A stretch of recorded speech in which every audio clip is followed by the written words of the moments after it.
என்ன மாதிரி body language இருந்துச்சுன்னா வந்து ஒருத்தனுக்கு கான்ஃபிடன்ட் கிடைக்கும்ன்றது தான் நம்ம பேச போகிறோம். அதுக்கு முன்னாடி பார்த்தீங்கன்னா வந்து அவர் பிரவீன் சார் பார்த்தீங்கன்னா வந்து he is giving website and other details கொடுத்துட்டு இருக்காங்க. சரிங்க பாருங்க, அப்ளிகேஷன்ஸை பொறுத்த வரைக்கும் ஃபேஸ்புக், லிங்க்டின், ட்விட்டருங்க, ஏதோ ஒன்று. இப்போ நான் ஒரு கம்பெனி ஆரம்பிச்சிட்டேன், என் கம்பெனி இன்டர்நெட்டில் இருக்கணும் அப்படின்னா வந்து நம்ம 3 முக்கியமான விஷயங்கள் தான் பண்ணுவோம். 2 விஷயம் தான் பண்ணுவோம். ஒன்று ஒரு வெப்சைட் தயாரிப்போம், இல்லை மொபைல் ஆப்பு. ஃப்ளிப்கார்ட் மாதிரி ஒரு கம்பெனி ஆரம்பிக்கிறேன்னா அவனுக்கு வெப்சைட், மொபைல் ஆப். வெப்சைட்லேயும் நீ ஆர்டர் போடலாம், மொபைல் ஆப்லையும் ஆர்டர் போடலாம். ஸோ சாஃப்ட்வேர் இன்ஜினியர்னாவே வந்து 3 இன்ஜினியர் தான் உருவாகுவாங்க. சாஃப்ட்வேர் இன்ஜினியர் அப்படின்னா ஒருத்தன் யாருன்னா இந்த வெப்சைட் தயாரிக்கிறான், அவன் பேர் தான் ஃபுல் ஸ்டாக் டெவலப்பர்னு சொல்லுவாங்க, மொபைல் ஆப் டெவலப்பர்னு சொல்லுவாங்க. ஆனால் இன்டர்நெட்ல இல்லாமல் லோக்கல்லே ஒரு அப்ளிகேஷனுக்கு வேணும்னா, ஒரு இந்த மூளை கடைக்கு போங்க, ஒரு ஹோட்டலில் பில் போட்டுட்டு இருப்பான், அவன் வெப்சைட்டில் பில் போடுவான். சாதாரண ஒரு அப்ளிகேஷன் இருக்கும், சொல்லுப்பா 2 இட்லி 3 தோசை, பிரிண்ட் கொடுப்பான், பிரிண்ட் வரும், பணம் வைப்பான். அப்போ அது பேர் தான் Windows application. So software engineer 3 வகையாக பிரிவாங்க. சாஃப்ட்வேர் இன்ஜினியர் 3 வகையாக பிரிவாங்க. ஒன்று விண்டோஸ் அப்ளிகேஷனை தயாரிப்பவன், அதையே வெப்சைட்டாக வெப் அப்ளிகேஷன் ப்ரௌசரில் ரன் செய்யும் வெப் அப்ளிகேஷனை தயாரிப்பவன், அது மொபைல் வேலை செய்யக்கூடிய மொபைல் அப்ளிகேஷனை தயாரிப்பவன் என்று பிரியும். அண்ணா இது இந்த அப்ளிகேஷன் டெவலப்பர், வெப்சைட் டெவலப்பர் எப்படி அண்ணா இன்னும் பிரியும்னா, அந்த வெப்சைட்டை பைத்தான் மூலமா செய்யறோம் ஃபுல் ஸ்டாக் பைத்தான் டெவலப்பர், ஜாவாவில் ஃபுல் ஸ்டாக் ஜாவா டெவலப்பர்னு பிரிப்பான். அந்த மொபைல் ஆப்பையும் ஆண்ட்ராய்டில் பண்றோம்னா ஆண்ட்ராய்டு டெவலப்பர், ஐஓஎஸ்ல பண்றோம்னா ஐஓஎஸ் டெவலப்பர்னு சொல்லுவாங்க. ஸோ அதுக்குள்ளதான் இந்த செக்ரிகேஷனே வரும். இவன் பண்ண வெப்சைட்ல இருக்கிற டேட்டாவை கொண்டு போய் ஸ்டோர் பண்றோம்னா எஸ்கியூஎல் டெவலப் பண்ணுவாங்க. இவன் பண்ண வெப்சைட் ஒழுங்கா வேலை செய்தான்னு செக் பண்றோம்னா டெஸ்டர்னுவாங்க. இவன் பண்ற வெப்சைட்ல கிளவுட்ல கொண்டு போய் போட்டு கிளவுட மேனேஜ் பண்ணணும்னா கிளவுட் இன்ஜின் சொல்லுவாங்க. அது இங்க இருக்கிற நெட்வொர்க்ல எல்லாம் ஒழுங்கா வேலை செய்தான் பாக்குறோம், நெட்வொர்க் இன்ஜின் சொல்லுவாங்க. இவன் பண்ற வெப்சைட்ல இருக்கிற டேட்டா ஒழுங்கா போகுதா, அதை யாராவது ஹேக் பண்றாங்கன்னு கண்டுபிடிக்கிற சைபர் செக்யூரிட்டி இன்ஜினியர் இருப்பாங்க. இந்த வெப்சைட்டை கூகுள்ல ஃபர்ஸ்ட் கொண்டு போற டிஜிட்டல் மார்க்கெட்டிங் இன்ஜினியர் இருப்பாங்க. இந்த வெப்சைட் இன்னும் அழகாக்குற யூஐ/யூஎக்ஸ் டெவலப்பர் இருப்பாங்க. இவ்வளவுதாங்க ஐடி ஃபீல்டு. ஐடி ஃபீல்டு இருந்தது இவ்வளவுதான். புரியுதா அண்ணா? இந்த டேட்டா அனாலிட்டிக்ஸ் தான் வருது. அதுக்கு என்ன வருது அப்படின்னா, இந்த வெப்சைட்ல கிடைச்ச டேட்டாவை வச்சு வாசிம்ன்ற ஒரு கஸ்டமரு திரும்பவும் எத்தனை முறை அவர் வர வாய்ப்பு இருக்கு. வாசிம் வந்து 4-5 முறை வந்திருக்காரா, வாசிம் உங்களுக்கு 10% ஆஃபர் வாசிம் அப்படின்னு கொடுத்து அடுத்த முறை அவரை வர வைக்கிறது. அதுதான் டேட்டா அனாலிட்டிக்ஸ். புரியுதா? டேட்டா அனாலிட்டிக்ஸ் கரண்டான டேட்டாவை வச்சு அவருக்கு வேற என்ன பண்ணா இன்னும் பிசினஸ் அதிகப்படுத்துறது, கிடைச்ச டேட்டாவை வச்சு. புரியுதா? ஓகே, கிடைச்ச டேட்டாவை வச்சு அதான் டேட்டா அனாலிட்டிக்ஸுங்க. சரிங்களா? ஓகேவா? ஸோ இதுதான் கான்செப்ட் தம்பி தங்கைகளா. ஓகேவா? சரி. ஸோ அதுக்கான இந்த பேசிக் தான் இந்த வெப்சைட்டு, வெப் பேஜ் இதெல்லாம் சொல்லிக்கிட்டு இருக்காங்க. ஓகேவா? மார்க்கெட்டிங் அண்ணா என்ன ஒவ்வொன்றையும் என்ன கேட்குறேன், என்னன்னு புரியல எனக்கு. அப்போ மார்க்கெட்டிங் அண்ணானா என்ன அர்த்தம்? டேட்டா அனாலிட்டிக்ஸா தங்கச்சி? ஆமாங்கண்ணா. தங்கச்சி உன் மண்டையிலே போட்டோமா ஆளை பாரு. இங்க பாரு, நான் திரும்பவும் சொல்றேன், அமேசான் இருக்கு.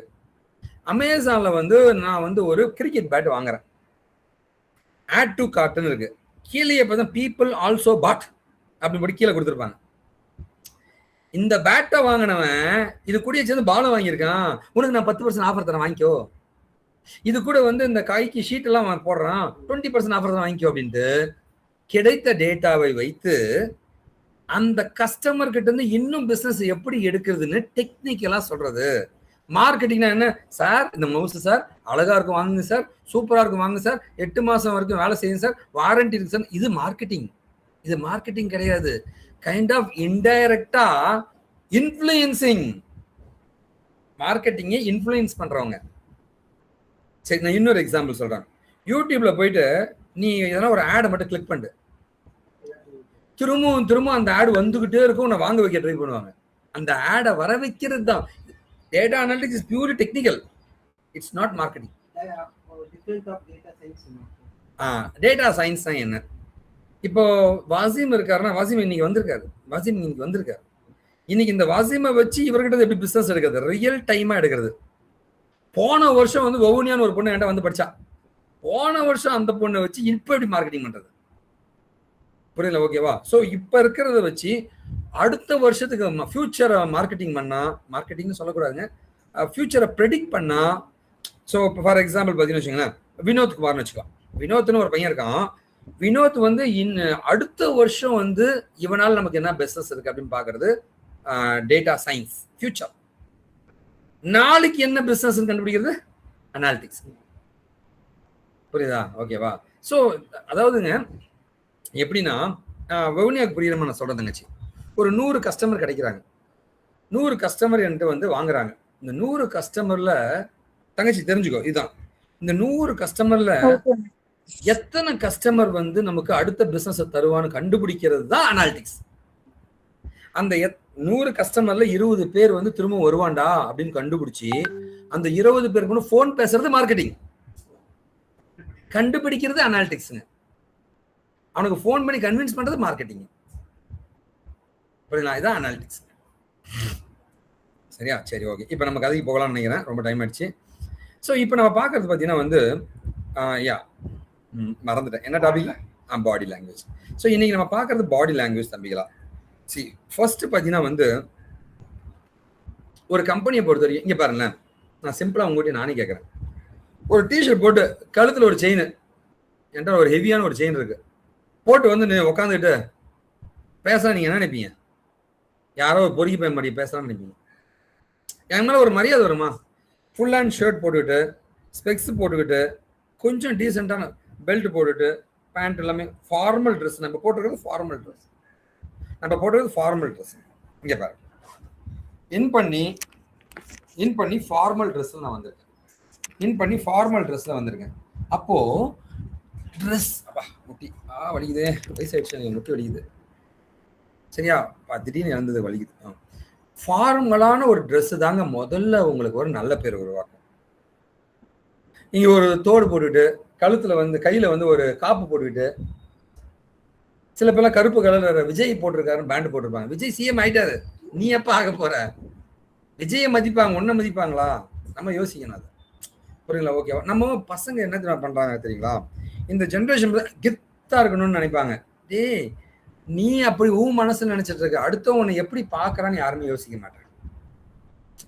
அடுத்தவங்க எப்படி பாக்குறாங்கன்றது ரொம்ப ரொம்ப இம்பார்ட்டன்ட். அதை எவன் எப்படி பார்த்தா என்ன, நான் இப்படிதான் வாழுவேன் அப்படின்னு சில பேர் இருக்காங்க. அப்படி உன்னோட விருப்பம் தான், ஆனா இன்டர்வியூக்கு அப்படி போயிடக்கூடாது. ஏன்னா உனக்கு ஒண்ணு வேணும்னு தான் போற, அப்ப நீ அவன் சொல்ற மாதிரி கேளு. ஸோ ஃபர்ஸ்ட் பாத்தீங்கன்னா தம்பி தங்கைகளா, ட்ரெஸ்ஸிங் சென்ஸ் தான். ஓகேவா? ஸோ பசங்களுக்கு நான் முதல்ல சொல்லிடுறேன், அப்புறம் பெண்களுக்கு நான் சொல்றேன். சரிங்களா? ஓகேவா? ஸோ பசங்களுக்கு பார்த்தீங்கன்னா வந்து ஃபார்மலான ஒரு நல்ல ஷர்ட்டுங்க. ஓகே, இந்த மஞ்சள் கலர்ல போடுறேன், பச்சை கலர்ல போடுறேன் அப்படி இல்லாமல் நல்ல நார்மலான ட்ரெஸ்ஸுங்க. இந்த மாதிரி கருப்பு கலர், ப்ரௌன் கலரை கூட அவாய்ட் பண்ணணும். இந்த மாதிரி ஒயிட் கலர் போடலாம். சரி, ஏன்னா பிளாக் கலரை அவாய்ட் பண்ணுங்க. பிளாக் கலர், டார்க் கலர்ஸை அவாய்ட் பண்ணுங்க ட்ரெஸ்ஸிங்ஸ்ல. நேச்சுரலாகவே நீங்க என்னைக்காவது பாருங்க, நான் பிளாக் கலர் போட்டிருக்கேன்ட்டு. என் கம்பெனி டிஷர்ட்டை தவிர நான் பிளாக் கலர் போட்டு நீ பார்த்துருக்கவே மாட்டேன். ஏன்னா it is a negative vibration people. Black will attract negative. சரிங்களா? ஓகேவா? ஸோ அப்படி தம்பி, அது உங்களோட இண்டிவிஜுவாலிட்டி தான். இல்ல நான் சொல்றதுங்க, உங்களோட இண்டிவிஜுவாலிட்டி தான் தம்பி. என்னைக்காவது ஒரு நாள் நீங்க பிளாக் போறது நான் சொல்லல. நீ அடிக்கடி பிளாக் போட்டுட்டே இருந்தீங்கன்னா வாழ்க்கையில் உனக்கு எல்லாமே நெகட்டிவா தான் நடக்கும். டார்க் கலர்ஸை விட்டுட்டு கொஞ்சம் பிரைட் கலர் ட்ரெஸ்ஸஸ் போடுறது நல்லதுங்க. ஓகேவா? சைக்காலஜிக்கெலாம் நான் சொல்றேன், உங்க விருப்பம் தான். ஆனா இன்டர்வியூக்கு வந்து ஒயிட்டை தவிர, ஒயிட்டு போடாதீங்க, அழுக்காயிடும். சரிங்களா? போக சேர் எதிராக அடிச்சிடும், அந்த மாதிரி இருக்குங்க. கொஞ்சம் நல்லா ஒரு டீசெண்டான ஒரு ட்ரெஸ்ஸாக போட்டுக்கணும். அண்ட் பேண்ட்டு, பெல்ட்டு நல்ல அழகான பெல்ட்டுங்க. ஓகேவா? கையில் ஒரு வாட்ச் வேணால் கட்டிக்கலாம், நார்மலான ஒரு வாட்சுங்க. அப்படின்னா வாட்ச் கூட தேவையில்லை. கழுத்தில் செயின்லாம் தெரியுற மாதிரி இருக்காதீங்க. ஓகே, இந்த கையில் பேண்டெல்லாம் போடாதீங்க. இதெல்லாம் அவாய்ட் பண்ண பாருங்க. அதே மாதிரி முடியுமே இந்த ஃபங்க் விடுறது, முருட்டு மீச வைக்கிறது, தாடி ஃபுல்லாக வச்சுட்டு இருக்கிறது, அதெல்லாம் வேணும் நல்லா ஷேவ் பண்ணி ப்ரொஃபஷ்னலாக இருக்கணும். அதான் ரொம்ப ரொம்ப இம்பார்ட்டன்ட்டுங்க. ஸோ பெண்களுக்கு பார்த்தீங்கன்னா வந்து சுடிதார், நான் பேண்ட்டு டிஷர்ட்டில் போகிறேன் அப்படின்னா உங்கள் விருப்பம் தான். ஆடா இல்லாத மாதிரி மட்டும் பார்த்துக்கணும். ஆனால் சுடிதார் நார்மலாக இருக்க ஒரு ட்ரெஸ்ஸுங்க, அந்த மாதிரி போனால் போதும். ஸோ அவளுக்கு புடவையும் கட்டிட்டு போகலாங்க. புடவையை கட்டிட்டு போனீங்கன்னா வந்து ஏஜ்டாக தெரிவிங்க அப்படின்னா அவாய்ட் பண்ணுங்க. இன்டர்வியூவில் ஏஜ்டாக தெரிவிங்கன்னு நினச்சா அவாய்ட் பண்ணுங்க. உங்கள் விருப்பம் தான் அது எல்லாமே. சரி, இன்டர்வியூக்கு நான் போகிறேன். போன உடனே ஃபர்ஸ்ட் நீங்கள் பண்ண வேண்டியது ஜன்னல் மட்டும் சாத்திடுங்க.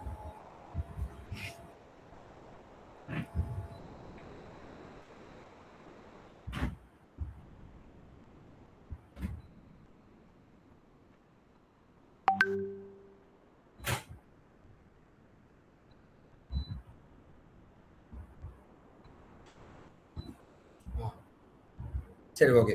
ஸோ ஃபர்ஸ்ட் இன்டர்வியூ நீங்க போன உடனே பார்த்தீங்கன்னா வந்து முதல்ல வந்து ஃபர்ஸ்ட் பண்ண வேண்டியது யாருக்கிட்டையும் பேசக்கூடாது. இன்டர்வியூல எவனோ ஒருத்தர் தெரிஞ்சவன் இருப்பான், டப்புன்னு போய் பேசிடுறதுமா பண்ணாதீங்க. ஏன்னா கேமரா மூலமா ஃபுல்லா பார்த்துக்கிட்டு இருப்பாங்க இன்டர்வியூஸ். இன்டர்வியூல வெளில வரும்போது என்ன கேள்வி கேட்டாங்க அப்படின்னு அதெல்லாம் பண்ணாத. என்னத்தான் அவன் கேட்டுற போறான், பார்த்துக்கலாம், நீ தைரியமா இரு. ஸோ என்னதான் என்ன கேள்வி கேட்டான் போய் நீ கேட்கறன்னு வச்சுக்கேன், அவனை ஃப்ராட் நினைப்பாங்க. ஓ கேள்விலாம் கேட்டு வரியா, சாவடிச்சிருவானுக்கு தெரிஞ்சுன்னா, உள்ள வச்சு செஞ்சிருவானுங்க. அதனால அதை அவாய்ட் பண்ண பாருங்க. இதுவே வந்து நீங்க இன்டர்வியூக்கு போயிட்டு இருக்கீங்க, வழியில ஒருத்தன் வந்துகிட்டு இருக்கான் ரோட்ல, அந்த கம்பெனி இன்டர்வியூல வரான்னு வச்சுக்கலாம், அப்பா கேட்டுக்கலாம். கேமரா தெரியும், கேமராலாம் மாட்டிக்காதீங்க. அப்ப என்ன கேள்வி கேட்டேன், எந்த கம்பெனி இன்டர்வியூ போனீங்க, அந்த கம்பெனியா, என்ன மாதிரி கேள்விலாம் கேட்கறாங்க அப்படின்னு கேட்டுக்குங்க, தப்பு இல்லை. அந்த மாதிரி தெரிஞ்சுட்டா நல்லதுதான். இப்போ இங்க ஒரு ரெஸ்ட் ரூமுக்கு போறீங்க, இப்படி கூட பண்ணலாம், தப்பு கிடையாது, எதுவுமே தப்பு இல்லை. ஃப்ராட் தான் பண்றது தெரிஞ்சு கேர்ஃபுல்லா பண்ணு. இப்போ இன்டர்வியூல முடிச்சிட்டோம், ஒருத்தன் வந்து இன்டர்வியூ முடிச்சோம், ரெஸ்ட் ரூம் போறோம், டக்குன்னு கேப்ல வந்து நம்மளுமே ரெஸ்ட் ரூம் போற மாதிரி வந்து டக்குன்னு போயிட்டு என்ன மாதிரி கொஸ்டின்ஸ் கேட்குறாங்க அப்படின்னு சும்மா சில பேர் பார்த்தீங்கன்னு வச்சுக்கோங்களேன், வேணும்னே வந்து ஆனால் ரொம்ப கேர்ஃபுல்லாக இருக்கணும். ஏங்க ரொம்ப டஃப்பாக கேட்டாங்க அவ்வளோதான் முடிஞ்சுன்னு உன்னை கொலாப்ஸ் பண்ணுவானுங்க. ஏன்னா அவன் ஒழுங்கா இன்டர்வியூ அட்டன் பண்ணியிருக்க மாட்டான், அவன் உன்னை குழப்ப பார்ப்பான், நீ அட்டன் பண்ணக்கூடாதுன்னு. நீ மைண்ட் செட் ஸ்ட்ராங்காக இருக்கணும். நீ பயந்த சுபாவமாக இருந்தா யார்கிட்டையும் போய் பேசாத, குழப்பி விட்டுருவானுங்க திட்டு பசங்க. ஏன்னா நான் வாழக்கூடாதுன்னா எவனும் வாழக்கூடாதுன்றது நல்லா தெளிவாக இருப்பான் நம்ம ஆளுங்க. நம்ம ஆளுங்க தமிழர்கள் ரொம்ப கேர்ஃபுல்லாக இருப்பாங்க, அதில் தெளிவாக இருப்பாங்க. நம்ம வாழலையா அடுத்துனும் வாழக்கூடாதுன்ட்டு. நம்ம தாண்டா ஒழுங்கா பண்ணலாம், அவனாவது நல்லா இருக்கும்னு நினைக்கவே மாட்டாங்க. அதனால தயவு செஞ்சு நீங்க என்ன பண்றீங்கன்னா ரொம்ப சிம்பிள், அவன்கிட்ட வேற எதுவுமே நான் எடுத்துக்க மாட்டேன். இங்க பாருங்க தம்பி தங்கைகளா புரிஞ்சுக்குங்க. வாழ்க்கையில ஒன்னே ஒண்ணு மட்டும் தெரிஞ்சுக்கோ, ஒருத்தங்கிட்ட நல்ல இங்க பாரு நான் இருக்கேனா, என்கிட்ட 1000 கெட்ட விஷயம் இருக்கு. எவனும் கடவுளை தவிர யாருமே நல்லவன் கிடையாது. என் மேல ஒரு கொசு கடிக்குது, பாவம் அந்த கொசு விட்டுடலாம், அது குடிச்சிட்டு போன விடுவே, அடிக்கதான் செய்வேன். அப்ப அந்த இடத்துல உயிரை கொள்றோம்ல நம்ம, புரியுதுங்களா? ஓகேவா? கடவுள் தவிர யாருமே உலகத்துல நல்லவங்க கிடையாது. அப்ப வந்து தெரிஞ்சுக்குங்க தம்பி தங்கைகளா, எல்லாருக்கிட்டையுமே ஒரு தீய குணம் இருக்கும். அவங்ககிட்ட இருக்கிற நல்ல விஷயத்த மட்டும் எடுத்துக்கும். நெகட்டிவ் விஷயம் அவனை தள்ளி விட்டு போயிட்டே இருக்கு. புரியுதுங்களா? ஓகேவா? அந்த நல்ல விஷயங்களை மட்டும் எடுக்க அது இன்னும் வாழ்க்கையில கத்துக்குங்க. உன் அப்பா இருப்பாரு, அப்பா கிட்ட நல்ல விஷயம் எடுத்துக்கோ. அம்மா இருக்காங்க, அம்மா கிட்ட நல்ல விஷயம் எடுத்துக்கோ. அம்மா கெட்டவளா இருக்கலாம், அது நமக்கு தேவையில்ல, நல்ல விஷயம் எடுத்துக்கோ. தம்பி தங்கச்சி நல்ல விஷயம் எடுத்துக்கோ. சொந்தக்காரங்க சுத்தி இருக்கிற சமுதாயம் எல்லாத்துலயுமே நல்ல விஷயங்கள் இருக்கு, கெட்ட விஷயம் நிறைய இருக்கு. இங்க பிரச்சனைனா நாங்க இருந்த காலங்கள்ல வந்து ஒரு 50% நல்லதுன்னா, நான் இருந்த காலங்கள்லாம் பாத்தீங்கன்னா காலேஜ் படிக்கும் போதெல்லாம் 80% நல்லதுங்க, 20% கூட கிடையாது. என்ன கேட்டா 90% நான் ஒரு அருமையான காலங்கள்ல வாழ்ந்தோம். கடவுள் வந்து எனக்கு பிளஸ் பண்ணியிருக்காருங்க. நான் அந்த மாதிரி ஒரு நல்ல மனிதர்கள் வாழ்ந்த காலத்துல வாழ்ந்தேன். எங்க அப்பா இருந்த காலத்துல நான் வாழ்ந்துட்டேன். ரொம்ப நல்லவங்க எல்லாருமே. இப்ப வந்து நான் திரும்ப சொன்னேன், 90%ங்க நல்லவங்க. நல்ல விஷயங்கள் மட்டும்தான் எங்களுக்கு இருக்கும். சோசியல் இன்டர்நெட் இல்லை தம்பி, போனு கிடையாது தம்பி எங்களுக்கு. ஸோ ஃபேஸ்புக்கு இன்ஸ்டாலாம் கிடையாது தம்பி. நியூஸ் பேப்பர் மட்டும்தான். உலக செய்திகள் தெரிஞ்சுக்க நியூஸ் பேப்பர். அப்பதான் வந்து இந்த சன் டிவில வந்துச்சுங்க. நான் சின்ன பையன் சன் டிவில வந்துச்சுங்க. சன் டிவி பார்ப்போம், டிவியும் பெருசா பார்க்க மாட்டோம். சரிங்களா? இந்த பக்கம் பாத்தீங்கன்னா வந்து எங்க வாத்தியார், கடவுள் ஆசான் தான் வாத்தியார். நீங்க பாருங்க, என்ன மாதிரி 100 பேர் யூடியூப்ல வந்து பேசிட்டு இருப்போம், அதை நம்பிக்கிட்டு இருப்பீங்க. என் கடவுளே ஆசான் மட்டும்தான். இன்னைக்கும் நீ பாருங்க, இன்னைக்கும் நான் சொல்றேங்க, நான் 10,000 பேருக்கு மேல ட்ரைனிங் கொடுத்த வாத்தியார் நானுங்க. 25 வருஷம் அனுபவங்க. என்னுடைய ஹெச்ஓடி வந்து நின்னாருன்னா உட்கார மாட்டேன், திட்டி உட்கார சொன்னா உட்கார மாட்டேன், கை காலம் உதறும். இப்போ இந்த வயசுலயும் என்னுடைய ஹெச்ஓடியை பார்த்தா நான் பயப்படுவேன். அந்த மரியாதை, பயம் கிடையாது, மரியாதை, அவர் மேல இருக்கிற மரியாதை. சரிங்களா? ஓகேவா? எனிவே நான் டிவியேட் ஆகி போறேங்க. 90% அப்ப நல்ல விஷயங்கள் இருந்துச்சு, 10% தான் இந்த நெகட்டிவ் இருந்துச்சு. அந்த 10% எங்களுக்கெல்லாம் கிடைக்கவே இல்லை. இந்த 90 நல்ல விஷயத்தினால்தான் நாங்க நல்லா இருக்கோம். நாங்க நல்ல விதத்துல வளர்ந்து வந்துட்டோம். ஆனா இப்ப இருக்கிற ஜென்ரேஷன் நீங்க ரொம்ப பாவம். நான் உங்கெல்லாம் பார்க்கும்போது ரொம்ப பாவமா தான் பார்ப்பேன். பாவம் இவங்களாம் இப்படி மாட்டிட்டான்னு ரொம்ப ஃபீல் பண்ணுவேன். என் குழந்தையெல்லாம் பார்த்து ரொம்ப ஃபீல் பண்ணுவேன். பாவம், அவன் என்ன பண்ண போறான்? இப்ப இருந்தே என் குழந்தைய ட்ரெயின் பண்ணிட்டு இருக்கேன். மொபைல் போனை அவன் பார்த்து 1 மாசம் ஆகுது. 1 மாசம் ஆகுதுங்க.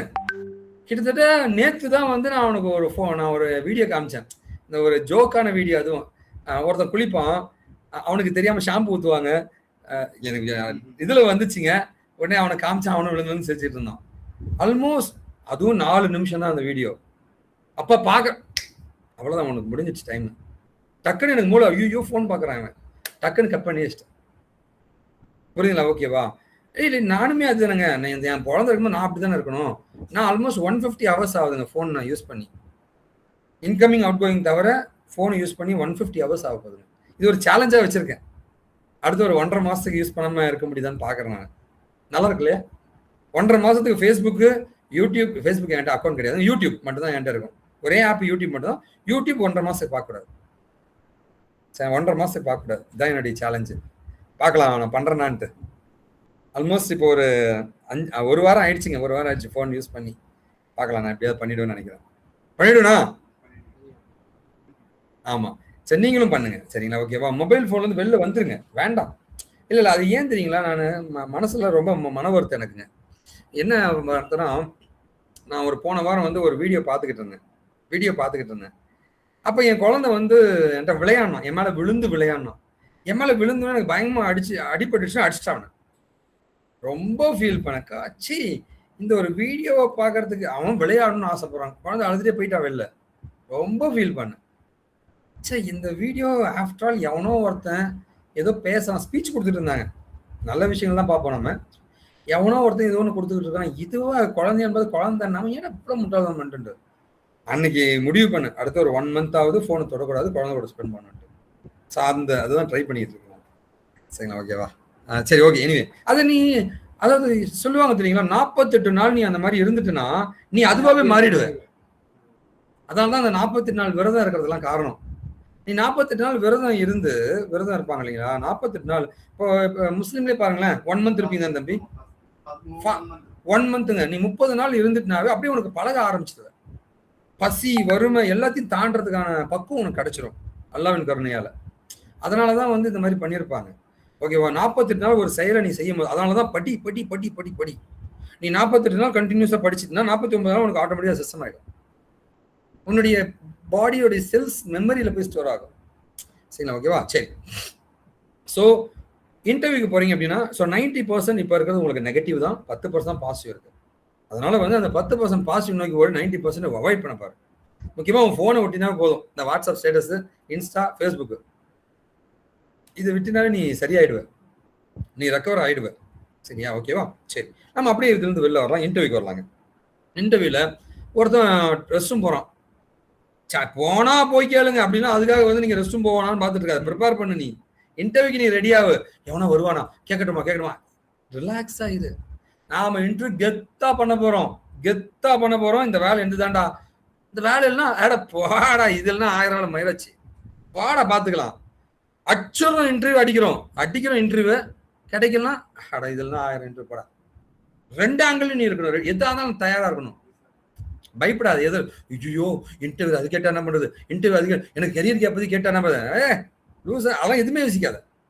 பாத்துக்கலாம்டா, என்ன கேட்டு போறான், கெரியர் கேட்டானே, அதுக்கு ஆன்சர் இருக்குடா, வேற என்ன கேட்கறான் பாத்துக்கலாம்டா. அங்க போய் இன்ஸ்டன்டா ஹேண்டில் பண்ணலாம். என்ன பண்ணுவான் அவன், தலையை சீவிட மாட்டான்ல, நான் செத்து போயிட மாட்டேன்ல, ஒன்னும் பண்ண மாட்டான். இந்த இன்டர்வியூல எனக்கு அடுத்த இன்டர்வியூ இருக்கு, ஆனா இந்த இன்டர்வியூ அடிக்க மட்டும் தான் நான் போறேன், மோதி பார்த்தலாம். புரியுதா? அடிக்கிறோம் வர்றதில்ல, ஆனா தோத்தாலும் கவலைப்படுறதில்ல அப்படின்னு போனோம். சரிங்களா? அப்போ ஒரு வேலை எவனா ஒருத்தர் நீ மீட் பண்ணா போயிட்டு என்னென்ன கொஸ்டின் கேட்டிருக்காங்க, என்னங்க இன்டர்வியூ எப்படி இருந்துச்சுங்க அப்படி ஒரு வார்த்தை கேட்டுட்டு என்ன கொஸ்டின்ஸ் தான் கேட்டாங்க, ஒண்ணுமே நீ சொல்ல ஒண்ணுமே ப்ரிப்பேர் பண்ணலாங்க, பயமா இருக்குங்க அப்படின்னு அவன் உடனே இந்த கேள்விலாம் கேட்டாங்க, எனக்கு சூப்பரா தெரியும் அப்படிலாம் சொல்லக்கூடாது. அவங்ககிட்ட நேக்கா எனக்கு ஒன்றும் தெரியாதுன்னு சொல்லி கேள்வி வாங்கிடணும். எனக்கு இந்த மாதிரி தாங்க கேள்வி கேட்டோம், ஓ இந்த மாதிரி கேள்வி கேட்கறான்னு செகண்ட் நம்ம ரிலாக்ஸா ப்ரிப்பேர் பண்ணிக்கணும். அதே மாதிரி இன்டர்வியூக்கு முன்னாடி யூரின் பாஸ் பண்ணாம இன்டர்வியூ போகாத. சரியா? நல்லா ஹெவியா தின்னுட்டுலாம் போகாத, லைட்டா தின்னுட்டு லைட்டா தான் நீ சாப்பிடணும். பசிக்க கூடாது அவ்வளவுதான். ஒரு பாட்டில் தண்ணி, ஐஸ் வாட்டர் குடிக்காதீங்க இன்டர்வியூக்கு முன்னாடி. சளி பிடிச்சிக்கும், இருமல் வரும், தொண்டை புண்ணாகும். எவ்வளோ வெயில்ல போனாலும் ஐஸ் வாட்டர் குடிக்காத, நார்மல் வாட்டர் எடுத்துக்கோ, ஒரு குட்டி பாட்டில் எடுத்துக்கோ. இப்போ பேக்ல ஹெவியா வச்சுக்கிட்டுலாம் போகாத, பேக்கை மைல்டா வச்சு எல்லாமே ரிலாக்ஸா போகணும். மொபைல் போனை சைலண்ட்ல போட்டு சுவிட்ச் ஆஃப் பண்ணிட்டு போ. மொபைல் போன்ல ரிங் ஆச்சுன்னா வேலை போயிடுச்சு, ரிங் ஆனா மொபைல் சைலண்ட்ல கூட போடாம இன்டர்வியூ வந்து எவ்வளோப்பா அப்படின்டுவான். இன்டர்வியூ ரொம்ப அவன் கோவக்காரனா தான் இருப்பான் இன்டர்வியூக்காரன். அதனால அதெல்லாம் பார்த்துக்குங்க. மொபைலை ஆஃப் பண்ணிட்டு போ. நீ அந்த ஆஃபீஸ்க்குள்ள போகும்போது ஆஃப் பண்ணிடுன்ற நான் கேட்டா. சைலண்ட்ல கூட போடாத. சைலண்ட்ல போனா கூட மொபைல் எடுத்து ரிங் ஆகுது, வைப்ரேட் ஆகுதுன்னு பார்ப்பேன். டென்ஷன் ஆஃப் பண்ணிட்டு. அவ்வளோ ஒரு பெரிய கால்லாம் வரப்போறது நமக்கு. ட்ரம்புக்கு வரமா நமக்கு வராது தானே, ஈரான்ல இருந்து வராது. சரி ஓகேவா, சரி மொபைல் ஃபோன்லாம் வச்சாச்சு. கையில வந்து நல்லா எழுதுற ப்ளூ கலர் பேனா, ரெட்டு பிளாக் இருக்கக்கூடாது, ப்ளூ கலர் பேனா, ப்ளூ கலர் பேனா ஒன்று கையில வச்சுக்கோ. ஒரு ஃபைல் வச்சுக்கோ, ஃபைலுக்குள்ள ஒரு 4-5 பேப்பர் வச்சுக்கோ. கேட்கறாங்க வாட் இஸ் இன்னட்டன்ஸ் மேன் அப்படின்னு கேட்கறாங்க. ஐயோ இன்னட்டன்ஸ் சொல்ல வரலையே, பயப்படாத, டக்குனு ஒரு பேப்பர் சார் இன்னட்டன்ஸ் இஸ் அப்படின்னு உட்காந்து எழுத ஆரம்பிச்சது. ஒரு ப்ரோக்ராம் எழுதி சார் இதுதான் சார் இன்னட்டன்ஸ் ப்ரோக்ராம். ஓ இவனுக்கு ப்ரோக்ராம் எழுத தெரியுமா? டெஃபினேஷன் எனக்கு தெரியாது, இங்கிலீஷ் பேச எனக்கு வராது. டக்குன்னு வந்து ஒரு ப்ரோக்ராம் எழுதி சார் திஸ் இஸ் இன்னட்டன்ஸ். பரவாயில்லடா, பையனுக்கு இங்கிலீஷ் தெரியலனாலும் விஷயம் இருக்கு பையன்கிட்ட. அப்படியே அவனை டைரக்ட் பண்ணிட்டு வரணும். புரியல, ஓகேவா? உன் ரெஸ்யூம்ல இருந்து தான் மேக்ஸிமம் கேள்வி கேட்பாங்க சிலங்களா. ரெஸ்யூம் மட்டும் தெளிவா நான் சொல்ற மாதிரி மட்டும் ப்ரிப்பேர் பண்ணி ஒரு ரெஸ்யூம் ரெடி பண்ணி அடிச்சிடலாம். ரெஸ்யூம் தான் முக்கியம். ஸோ நீங்க இப்போ எக்ஸ்டர்னலா பதிவு வச்சுன்னா யாரோ வச்சா கேட்பாரு, லூசா நீ என்ன எத்தனை பேஜ் வச்சிருக்க சார்? சாரி சார், இந்த மாதிரி தான் ரெஸ்யூம் ப்ரிப்பேர் பண்ணுங்க சார். சார் நீங்க வேணும் சொல்லுங்க சார், நான் ஒரு 2 பேஜ் ரெஸ்யூம் ரெடி பண்றேன் சார். நான் சொன்ன மாதிரி ஒரு ஃபார்மேட் ரெஸ்யூம் வச்சுக்கோ, அவன் சொல்ற ஒரு 2 பேஜும் ஒரு ரெஸ்யூம் வச்சுக்கோ. சரி இதுதான் சார். ஆனா நான் சொல்ற ரெஸ்யூம் தான் நீ தரணும். நான் சொல்ற ரெஸ்யூம் கொடுத்தா தான் வேலை கிடைக்கும். எக்ஸ்ட்ராவா பேக்கப்புக்கு இன்னொரு ரெஸ்யூம் வச்சுக்கோ, தப்பு கிடையாது. ஓகே, பேக்கப்புக்கு ஒரு ரெஸ்யூம் வச்சுக்கோ. நான் சொல்ற ரெஸ்யூம் தான் நீ வச்சிருக்கணும். அதான் நல்லது, உனக்கு நல்லது. சரியா? சரி, இன்டர்வியூல போறோம். போன உடனே வந்து நம்ம உட்காடுறோங்க. சரி ஓகேவா? இன்டர்வியூ போறோம். Sir can I come sir அப்படின்னு நீங்க கேட்கலாம். இல்ல hey Venkat you can come man அப்படின்னு அவங்க கூப்பிட்டாலும் கூப்பிடுவாங்க. ஓகேவா? உள்ள போகும்போது எக்ஸ்கியூஸ் மீ சார் அப்படின்னு ஒரு வார்த்தை கேட்காம உள்ள போயிடவே கூடாது. தம்பி உங்களை கூப்பிடுறாங்க போங்க சார் தம்பி அப்படின்றாங்க. நீங்க இப்படி உள்ள போறீங்க, எக்ஸ்கியூஸ் மீ சார் அப்படின்னு கேட்கணும். Excuse me can I come sir அப்படின்னு அப்படி கேட்கணும். கேட்டுட்டு தான் உள்ள போகணும். நேராக கூப்பிட்டான்னு அப்படி நேராக உள்ள போகக்கூடாது. உள்ள போயிட்டீங்களா, உள்ள போனோடனே சேர்ல உட்காரதுக்கு முன்னாடி வந்து அப்படி நின்றுட்டு தான் இருக்கணும், உட்காரக்கூடாது. உட்காரக்கூடாது. You can take your seat man அப்படின்னு சொல்லலாம். தேங்க்யூ சார் 2 முறை சொல்லு. அவனை இம்ப்ரெஸ் பண்றதுக்கான வழிகள் அதெல்லாம் சொல்லிட்டு உட்காந்துக்கணும். உட்காரும் போது இப்படி சாஞ்சிட்டு உட்காருது, பயந்துட்டு முன்னாடி நார்மலா ஸ்ட்ரெயிட்டா உட்காரணும். லைட்டா முதுகு சாயணும், நல்லா நேரம் அப்படி உட்காந்துக்கும். இப்படி போய் முன்னாடி அவன் சேர்மன் உட்காரக்கூடாது, நேரம் அப்படி உட்காந்தோடனே வந்து good name is excuse me resume sir அப்படின்னு டக்குனு ரெஸ்யூம் கொடுத்தோம். நீ அவன் கேட்கறதுக்கு முன்னாடி எக்ஸ்கியூஸ் மீ ரெஸ்யூம் சார் அப்படின்னு கொடுத்தா வெங்கட்டா okay Venkat like can you tell about you please அப்படின்னு அவன் கேட்பான். கரெக்டா 8 நிமிஷம் நீங்க பேசணும். ஸோ நீங்க இப்ப ப்ரிப்பேர் பண்றது எதுக்கு? அந்த 8 நிமிஷம் பேசுறது தான் ஃபர்ஸ்ட் ப்ரிப்பேர் பண்ணணும். இன்டர்வியூ ப்ரிப்பரேஷன் ஆரம்பிச்சாவே 8 நிமிஷம் பேசணும். ஸோ ரெஸ்யூம்ல இருக்கிறது எல்லாத்தையும் நீங்க அழகாக சொல்லிட்டு வரணும். சில பேர்லாம் சொல்லுவாங்க ரெஸ்யூம்ல இருக்கிறது அதெல்லாம் ரெஸ்யூம்ல இருக்கு, நீ என்ன அதை சொல்லிட்டு இருக்கணும்? ரெஸ்யூம்ல இருக்கிறது மட்டும் சொல்லு. ஏன்? அதுல இருந்து மட்டும் தான் அவன் கேள்வி கேட்கணும். அவன் எக்ஸ்ட்ரா கேள்வி கேட்க விடக்கூடாது. அந்த கேமை நம்ம ஈஸியா பிளே பண்ணணும். ஸோ நான் திரும்ப சொல்றேன், ஒரு கேள்வி கேட்கறாங்க, எனக்கு பதில் தெரியல ஆண்டு நேரா அவனோட முகத்தை மட்டும் தான் பார்க்கணும். அவன் என்ன சட்டை போட்டிருக்கான்னு கூட தெரியக்கூடாது. முகத்தை மட்டும் தான் பார்க்கணும், கண்ணை மட்டும் தான் பார்க்கணும். இப்ப நீங்க என்ன பார்க்கும்போது என் கண்ணை மட்டும் தான் பார்க்கணும். நெத்தில இருக்கிற பொட்டு, தலை, நோசு, வாய், தாடி, சட்டை, என் கலர் சட்டை கூட நீங்க பார்க்க கூடாது. இப்ப இருந்தே பழகு. அண்ணன் என்ன சட்டை போட்டிருக்கான்னு உனக்கு தேவையில்லாது. நாளைக்கு இருந்து என்னுடைய கிளாஸ்ல அட்டன் பண்ணும்போது நான் என்ன சட்டை போட்டிருக்கேன் உனக்கு தெரியக்கூடாது. என் கண்ணை தவிர வேற எதுவுமே நீங்க பார்க்க கூடாது. கண்ணு மட்டும் தான் நீங்க பார்க்கணும். இந்த ஹாபிட் முக்கியமா எதில் இருக்கிறவங்க இன்டர்வியூ பண்றவங்க லேடிஸா இருந்தாங்கன்னா பயங்கர கேர்ஃபுல்லா நோட் பண்ணுவாங்க நீ எங்க பாக்குறேன்னு. அதனால கண்ணை தவிர எங்கேயுமே நீ பார்க்க கூடாது. தலை முடிய கூட பார்க்க கூடாது தம்பிகளா, கண்ணை மட்டும் பார்க்கணும். ஆனா கண்ணை மட்டும் எப்படி நான் ஒத்து பார்க்க முடியும்? சும்மா அந்த ஃபேஸை பார்க்குற மாதிரி இருக்கணும், ஆனா கண்ணை ஃபோக்கஸ் பண்ணணும். ஏன்னா கண்ணை பார்த்து பேசுறோம் உண்மை பேசுறான்னு அர்த்தம். கண்ணை பார்த்து பேசுறோம் உண்மை பேசுறான்னு அர்த்தங்க. நிறைய சைக்காலஜிக்கல் பீப்புள் கண்ணை பார்க்கறாங்கன்னு தெளிவா பார்ப்பாங்க. நான் கண்ணை பார்க்குறியா, நீ எங்க பார்க்கறன்னு நாங்கள் பார்ப்போம். நான் பார்ப்பேன். ஏன்னா ஹெச்ஆர் ஒர்க் பண்ணுவோம்ல, நான் இன்டர்வியூ பேனல் சேர்ந்தவன் நான். நீ எங்க பார்க்கறன்னு நாங்கள் தெளிவா பார்ப்போம். நீ என்ன ஆக்ஷன் கொடுக்குற, உன் கை என்ன பண்ணுது, எல்லாமே நாங்கள் நோட் பண்ணுவோம். சரி. அடுத்து பார்த்தீங்கன்னா வந்து இன்டர்வியூல பேசும்போது இந்த ஆக்ஷன் மட்டும் இருக்கணும். So interface is nothing but it's a combination of it is available only in Java, sir. It's not available in C++, sir. It is a replacement for a multiple inheritance, sir. So which is available in C++ and it is replaced in Java as a multiple interface, sir. அப்படின்ற மாதிரி இந்த கை பாருங்க action. அண்ணா எதுக்கு நான் இந்த ஆக்ஷன்னா ஒரு விஷயத்த சூப்பரா எக்ஸ்பிளைன் பண்றதுக்கு இந்த ஆக்ஷன் உனக்கு ரொம்ப ரொம்ப தேவை. நம்மளால என்ன பண்ணுவோம் சார் இன்டர்ஃபேஸ் மனப்பாம் பண்ணி பைத்தியமா பேசிட்டு இருக்கு. ஒரு இன்டராக்ஷன் இருக்கணும். கையை ஆக்ஷன்ஸ் தான் நீங்க தரணும். அதுக்காக தகுதி போய் மூஞ்சில் அடிச்சு விட்டுறாது. அதே மாதிரி கையில் எதுவும் வச்சுக்கூடாது. பேனெல்லாம் வச்சு அவனை குத்திடாது. கையில் எதுவும் வச்சுக்கூடாது. பேனா பேக்கெட்டில் வச்சுக்கணும். பேனா பேக்கெட்டில் தான் வச்சுருக்கணும். புரியல? ஓகேவா? ஸோ அது மாதிரி பார்த்துக்குங்க. அண்டு யா இப்போ அவனை பார்த்து நீங்கள் பேசுகிறீங்க. ஒரு கேள்வி கேட்குறாங்க, அதுக்கு நீங்கள் பதில் சொல்லிட்டீங்க. ஓகேவா? அதே மாதிரி உங்களுக்கு ஒரு கேள்வி தெரியல, ஆனால் அந்த கொஷின் தெரில sir, like I didn't get a chance to look into that area, sir, but I am deeply interested to learn it, sir. Sorry for this, sir. அப்படின்னு சொல்லி முடிச்சு. கம்ப்ளீட்டாக தெரியலாம், ஓரளவு தெரியனா கூட ட்ரை பண்ணி ஆன்சர் பண்ணுறதுக்கு. தெரியாதுன்றதை விட something is always better then nothing. Something is always better then nothing. சரி, ஆனால் இன்டர்வியூவில் வந்து ஒரு 10 கேள்வி கேட்குறாங்கன்னா நான் ஒரு எத்தனை கேள்வி பதில் சொன்னா 7 கேள்விக்கு பதில் சொன்னா உனக்கு வேலை கிடைச்சிடும். அப்படின்னா 3 கேள்வி சொல்லவே தேவையில்ல. நம்ம ஏன் அண்ணா 3 கேள்வி 100க்கு 70 மார்க் தானே பாஸ், 60 மார்க் எடுத்தா பாஸ் தானே. நீ 70 மார்க்ல எடுத்திருக்க, உன்னை கூட ஒருத்தன் 80 மார்க் எடுத்தானா ரிஸ்க் அதிகம், உனக்கு அந்த வேலை கிடைக்காது. முடிஞ்ச வரைக்கும் ட்ரை பண்ணுங்க. 70 மார்க் எடுத்தீங்கன்னா 7 கொஸ்டின் ஆன்சர் பண்ண பெரிய விஷயம். சரி பாருங்க, நீ 10 கேள்விக்கு நீ 10 கேள்விக்கு பதில் சொன்ன, நான் 10 கேள்விக்கு 7 தான் சொன்னேன். ஆனா அந்த 7 கேள்வி எவ்வளவு சூப்பரா சொன்னேன்னு இருக்குல்ல. உங்களுக்கு புரியுதா நான் பேசுறது? ஸோ அந்த 7 கேள்வி செம்மையா பேசணும் நீங்க, அதான் முக்கியம். நீங்க அந்த மாதிரி பேசுங்க, வேலை கிடைச்சிடும். அதனால நமக்கு தெரிஞ்ச கேள்வியை தரமா அடிக்கணும். அடிச்சிங்கன்னா வேலை கன்ஃபார்மா கிடைச்சிடும். ஓகேவா? நான் ரொம்ப டயர்ட் ஆயிட்டேன். சரி, ஓகேவா? நாளைக்கு இன்னும் நிறைய பேசலாங்க. ஓகேவா? தம்பி தங்கைகளா, நான் ஒன்னே ஒன்று தான் சொல்றேங்க, நல்ல விஷயங்களை மட்டும் மற்றவங்ககிட்ட இருந்து எடுத்துக்கலாங்க. பாசிட்டிவா திங்க் பண்ணுங்க, நம்பிக்கையோட போராடலாங்க. ஆனந்தி இருக்கியா? ஆனந்தி கிளாஸ்ல இருக்கியா? ஆனந்தி இருக்கியா? அவ இல்லைன்னு நினைக்கிறேன், பிஸியா இருக்கா நினைக்கிறேன். சரி, ஓகே. ஸோ பாசிட்டிவா திங்க் பண்ணுங்க தம்பிகளா. ஓகேவா? சுற்றி நிறைய நெகட்டிவ் இருக்கிறதுனால தான் நான் ரொம்ப பயப்படுறேன் உங்களை பார்த்து.